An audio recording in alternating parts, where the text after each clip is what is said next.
Sir, Amit Shah record തകർത്തു. India കണ്ടതിൽ വെച്ച് ഏറ്റവും മികച്ച ഒരു ആഭ്യന്തരമന്ത്രി.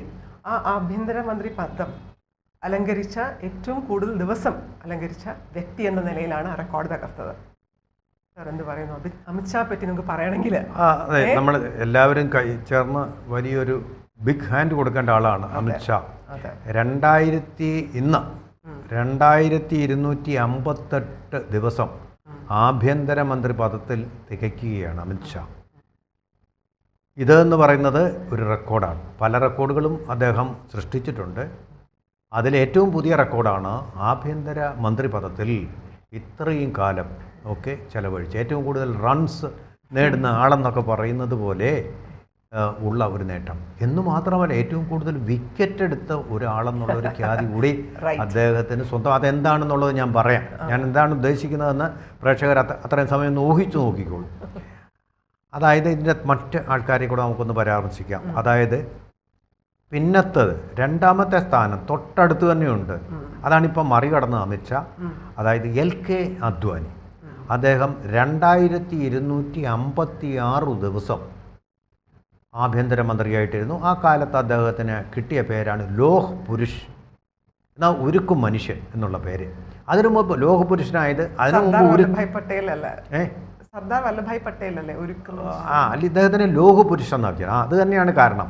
സർദാർ വല്ലഭായ് പട്ടേലിന് നേരത്തെ തന്നെ ഉരുക്കു മനുഷ്യൻ എന്നൊരു പേരുണ്ടായിരുന്നുകൊണ്ടാണ് നമ്മൾ ആ LK അദ്വാനി, ലാൽ കൃഷ്ണ അദ്വാനിയെ ലോഹ് പുരുഷൻ എന്ന് തന്നെ പറഞ്ഞ് അറിയപ്പെട്ടത്. അതിൻ്റെ അർത്ഥവും ഉരുക്കു മനുഷ്യൻ അല്ലെങ്കിൽ ഇരുമ്പ് മനുഷ്യൻ, തൻ്റെ ഇടമുള്ള ഒരു മനുഷ്യൻ എന്ന് കടുത്ത തീരുമാനങ്ങൾ എടുക്കുന്ന മനുഷ്യനെന്ന് തന്നെയാണ്. അർത്ഥത്തിൽ വ്യത്യാസമില്ല, പക്ഷേ പേരിൻ്റെ ആ സംജയിൽ മാത്രം ഉണ്ടാവുന്ന വ്യത്യാസമാണ്.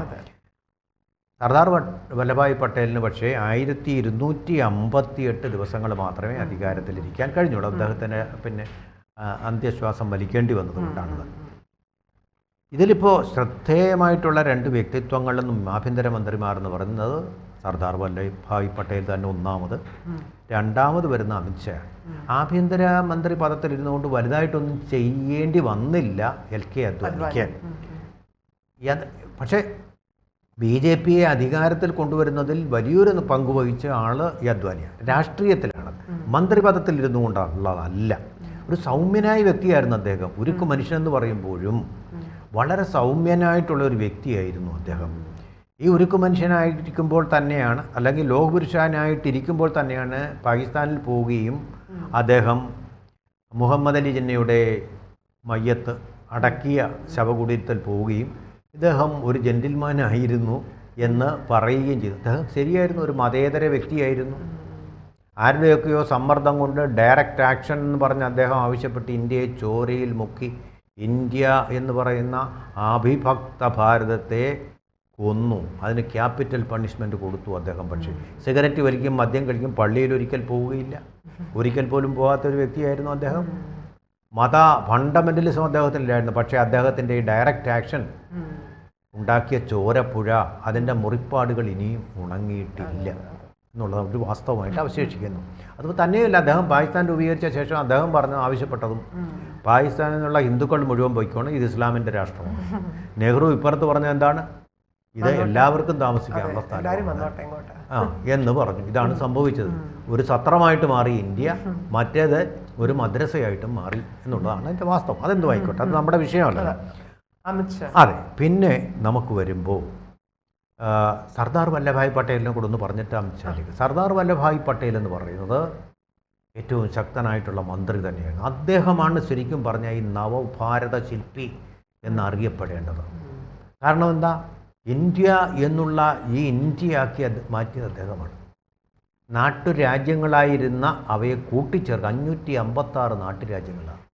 അവയെ ഒന്നിച്ചെടുക്കുക എന്ന് പറഞ്ഞാൽ അവർക്കെല്ലാം പട്ടാളമുണ്ട്, സൈന്യമുണ്ട്, സർസിപിയെ പോലുള്ള ദിവാൻമാരുണ്ട്. അവർക്കെല്ലാം സ്വാതന്ത്ര്യം വേണമെന്ന് പറഞ്ഞിരുന്നെങ്കിൽ എത്ര രാജ്യങ്ങളാണ് ഇന്ത്യ ഉപദ്വീപിൽ വന്നുകൊണ്ടിരിക്കുക?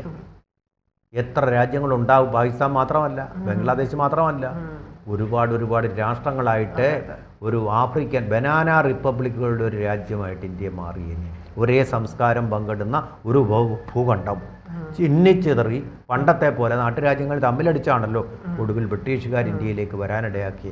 അതുപോലൊരവസ്ഥയിലേക്ക് നമ്മൾ പോകുമായിരുന്നു.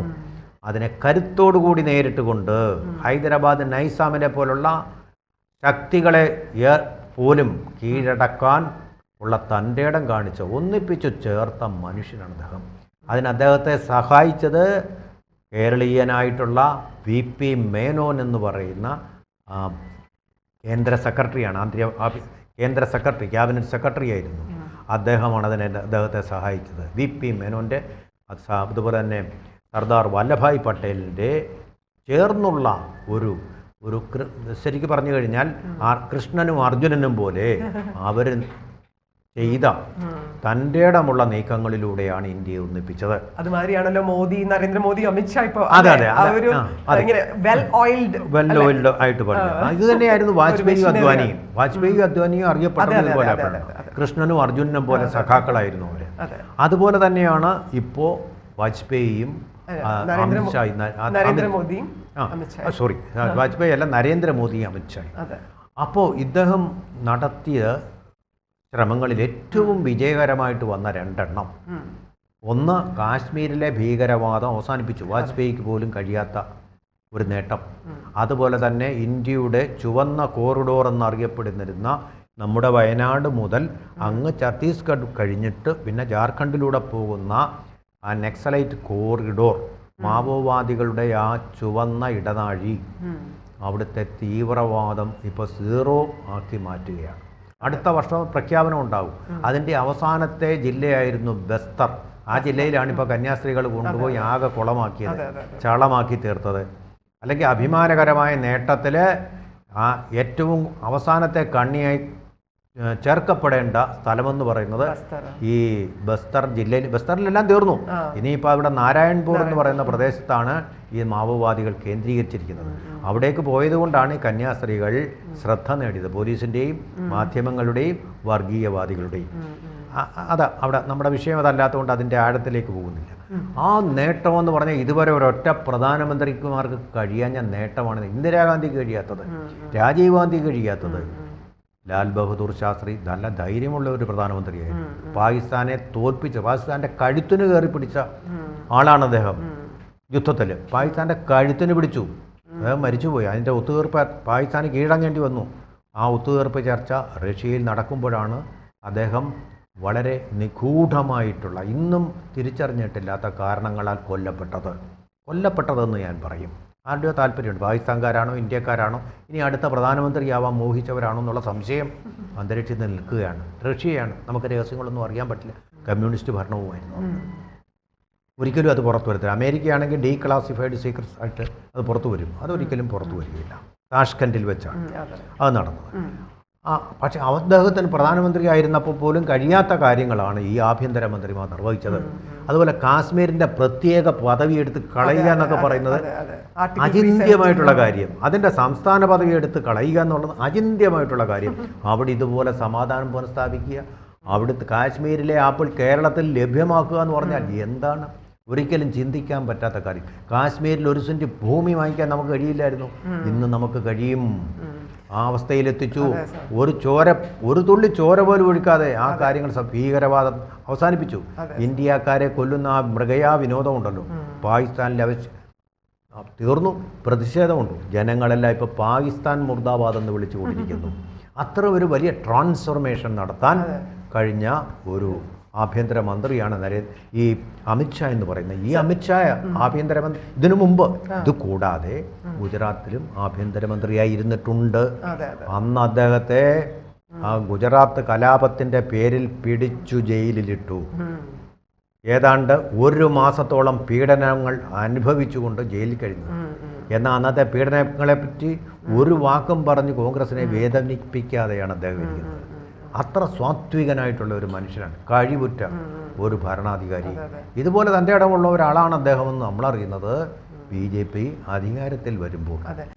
NDA അത് പറയുമ്പോൾ NDA 27 വർഷം പിന്നിടുകയാണ് സാർ. എന്ന് പറഞ്ഞാൽ ആ സഖ്യമുണ്ടല്ലോ, ഇവരെ എല്ലാരെയും ഒരുമിച്ച് കൊണ്ടുപോകാൻ ഒരു വലിയ റോളും അമിത്ഷാ, എല്ലാവരും ഇവര് ആഭ്യന്തരമന്ത്രിയെ അമിത്ഷായെയും നമ്മുടെ പ്രധാനമന്ത്രിയെയും ഇങ്ങനെ ഒരു അലയൻസ് കൂടെ ഇത്രയും യോജിച്ച് കൊണ്ടുപോകണതിന് വളരെയധികം. ഇതിനു മുമ്പ് ഒരു കൂട്ടുകെട്ടും ജനതാ പാർട്ടിക്ക് ഏതാണ്ട് ഒരു 4 വർഷം പോലും ഒരുമിച്ച് നിൽക്കാൻ കഴിഞ്ഞിട്ടില്ല. ജനതാ പാർട്ടി എന്ന് പറയുന്നത് ഇന്ത്യ സഖ്യത്തിന് ഇപ്പോൾ തകർന്ന് തരിപ്പണമായിട്ട് നോക്കൂ. NDA സഖ്യം എന്ന് പറയുന്ന സഖ്യം ഇപ്പോഴും വളരെ ശക്തമായിട്ട് തന്നെ നിലനിൽക്കുകയാണ്. ക്രെഡിറ്റ് മുഴുവനും അമിത്ഷായ്ക്കും. ഇനി ഒരു കാര്യം കൂടിയുണ്ട്, ഒരു റെക്കോർഡും കൂടി ബ്രേക്ക് ചെയ്യും. ഇന്ദിരാഗാന്ധിയുടെ പ്രധാനമന്ത്രി കാലം അതിനെ സർപ്പാസ് ചെയ്തിരിക്കുകയാണ് നരേന്ദ്രമോദി. ഇന്ദിരാഗാന്ധി അദ്ദേഹത്തിൻ്റെ മുമ്പിലുള്ള റെക്കോർഡ് എന്ന് പറയുന്നത് എനിക്ക് തോന്നുന്നു നെഹ്റു മാത്രമേ ഉള്ളൂ. അതിനെ മറികടക്കാൻ ഇനിയിപ്പോൾ കഴിയുമോ? അടുത്ത തെരഞ്ഞെടുപ്പിൽ അദ്ദേഹം പ്രധാനമന്ത്രിയാവുമോ എന്നുള്ളൊരു വലിയ ചോദ്യം നിൽക്കുന്നു. കാരണം ഈ സെപ്റ്റംബർ 11 അദ്ദേഹത്തിന് 75 വയസ്സ് തികയുകയാണ്. അടുത്ത ടൈം ആരായിരിക്കും പ്രധാനമന്ത്രി എന്നുള്ള വലിയ ചോദ്യം നമ്മുടെ എല്ലാം മുമ്പിൽ ഉണ്ട്. അപ്പോഴും അമിത്ഷാ തന്നെ ആഭ്യന്തരമന്ത്രി ആയിരിക്കട്ടെ, അല്ലെങ്കിൽ പ്രധാനമന്ത്രി ആവട്ടെ.